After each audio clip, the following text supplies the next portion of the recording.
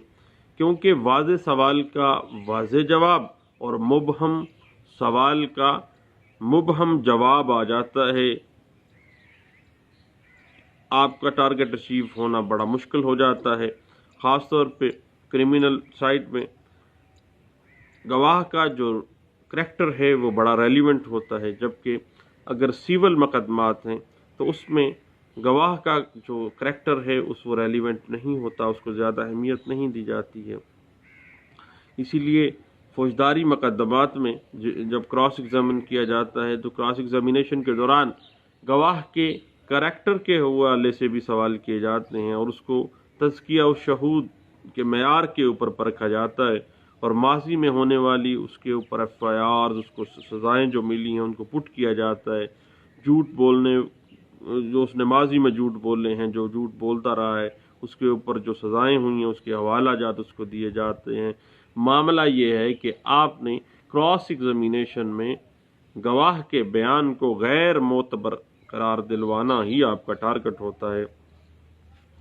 Cross examination کرتے وقت جو گواہ آپ کے سامنے ہے اس کے پاسٹ اور اس کے پریزنٹ کے حوالے سے آپ کو زیادہ سے زیادہ انفارمیشن ہونی چاہیے، اور اگر گواہ کے ماضی کا کوئی واقعہ فیکٹ ان ایشو جس کے اوپر جو کنٹروورسی ہے، جو جس بات کے اوپر آپ کراس ایگزامن کر رہے ہیں اس سے کوئی ریلیونسی ہے، تو دین وہ جو معلومات آپ کے پاس ہیں اس کے ماضی کے حوالے سے اس حوالے سے اس سے سوال لازمی کریں۔ اور کرمنل کیسز کے اندر ٹائم، سائٹ یعنی وقت، جگہ تاریخ جو ہے فیکٹ ان ایشو کے اندر بڑا اہم کردار ادا کرتے ہیں کراس ایگزامین کرتے ہوئے. اس لیے جب بھی استغاثہ کی کہانی اور گواہان کے بیانات میں کنٹراڈکشن آپ نے کریٹ کرنی ہے، تضاد پیدا کرنا ہے، تو جگہ، تاریخ اور وقت کے بارے میں سوال اس انداز سے کریں کہ جواب دینے والا آگے پیچھے ہو جائے، اور گواہان کے بیان میں اگر تضاد آ جاتا ہے تو آپ مخالف فریق کے مقدمے کو کمزور کر کے اپنا موقف مضبوط بنا لیتے ہیں، آپ اپنا ٹارگٹ اچیو کر سکتے ہیں. گواہ کے بیان کے اوپر کراس ایگزامن کرنا فریق ثانی کا ایک بنیادی حق ہے. کورٹس کبھی بھی اس حق کو سلب نہیں کرنا چاہتی ہیں، اور کراس ایگزامینیشن کی عدم موجودگی میں انصاف ممکن نہیں ہے. اور کراس ایگزامینیشن کے بغیر کوئی اگر بیان ہے تو ہائر کورٹس جو ہیں، اعلیٰ عدالتیں جو ہیں، وہ ہمیشہ ایسے بیان کو مشکوک سمجھتی ہیں. اس کا مطلب یہ نہیں ہے کہ اجرا کرنے والا فریق جو ہے گواہ کی عزت و ناموس اور اس کے کردار کی دھچیاں بکھیر کے ہی اپنا ٹارگٹ اچیو کر دیتا ہے. اب یاد رکھیے گا، اس حوالے سے پچھلے دنوں ایک کیس کا سامنے آتا ہے، 2012 CMR پیج ہے 954 ہے، اور 1992 MLD پیج 810 ہے. قانون شہادت آرڈر 1984 آرٹیکل 144 کے اندر یہ انٹرپریٹ کیا گیا ہے کہ جو سوالات آپ نے کراس ایگزامینیشن میں کرنے ہیں وہ معقول ہونے چاہیے، اور ان سوالات کے پیچھے کوئی نہ کوئی لاجک ہونی چاہیے. اور جو سوال آپ کراس ایگزامینیشن میں کر رہے ہیں، 134 جو ہے قانون شہادت آرڈر 1984 واضح کر رہا ہے کہ وہ irrelevant نہ ہوں، بلکہ وہ فیکٹ ان ایشو جس کے اوپر آپ ڈسکس کر رہے ہیں، آرٹیکل 134 کہتا ہے کہ وہ اس سے متعلقہ ہونی چاہیے. یہاں تک کہ اگر کسی گواہ کے کریکٹر کے اوپر آپ کو تنقید کرنی ہے تو ٹھوس بنیاد پر ہونی چاہیے. خام خواہ میں کسی کو کے کردار کشی کر کے آپ اپنے ٹارگٹس کو اچیو نہیں کر سکتے. کسی کے اوپر تہمت لگا کے آپ کوئی مار کا نہیں مار سکتے ہیں. یاد رکھیے گا کہ کراس ایگزامینیشن سے پہلے جو ایگزامینیشن ان چیف ہے گواہ کا، اس سے متعلقہ ہی کراس ایگزامن ہونی چاہیے، اس کے عین مطابق ہونا چاہیے. کراس ایگزامینیشن میں گواہ جو ہے وہ فیکٹ، جو پلیڈنگ کا فیکٹ ہے، جو اصل حقیقت ہے، اس سے باہر نہیں جا سکتا. کراس ایگزامینیشن جو ہے ایگزامینیشن ان چیف کے نسبت بہت زیادہ وسیع ہے، اور کراس ایگزامینیشن میں بیان کی نسبت کراس ایگزامینیشن کے جو کویسچنز ہیں موضوع سے ہٹ کر بھی کیے جا سکتے ہیں، اس کے کریکٹر کے حوالے سے کیے جا سکتے ہیں.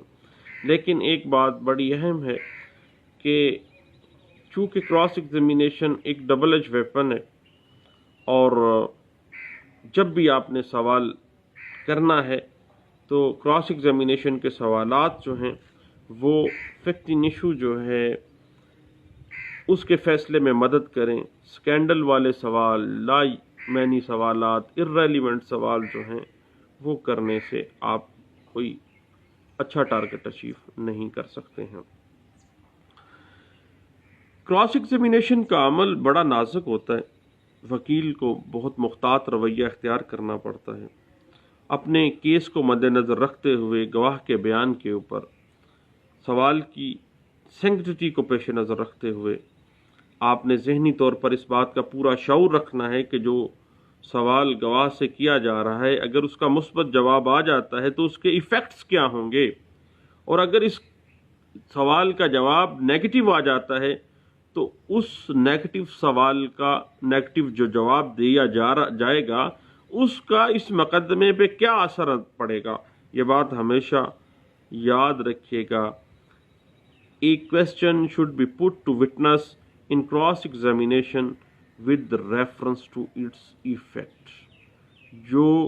اس سوال کا جواب آپ کے مقدمے پر اثر اندازی رکھے گا، اس کو ذہن میں رکھتے ہوئے سوال پٹ کیجئے گا۔ یہ ایک ایسا وار ہے جو آپ کے ہاتھوں کو بھی زخمی کر سکتا ہے، اور سوال کا جواب ہی ایک مقدمے کی تقدیر سنوارنے یا ایک مقدمے کی تقدیر بگاڑنے میں بڑا ہی اہم کردار ادا کرتا ہے۔ غلط کیے گئے سوال کے اثرات بعض اوقات اتنے خطرناک اور خوفناک ہو جاتے ہیں کہ ایک غلط سوال کا جواب کسی ملزم کو ڈیفنس ایک وکیل کیا کرے گا، وہ تو خود اپنے ہاتھوں سے اس کو تخت اعدار پر پہنچا دیتا ہے، خود اپنے ہاتھوں سے اس کو پھانسی لگوا دیتا ہے۔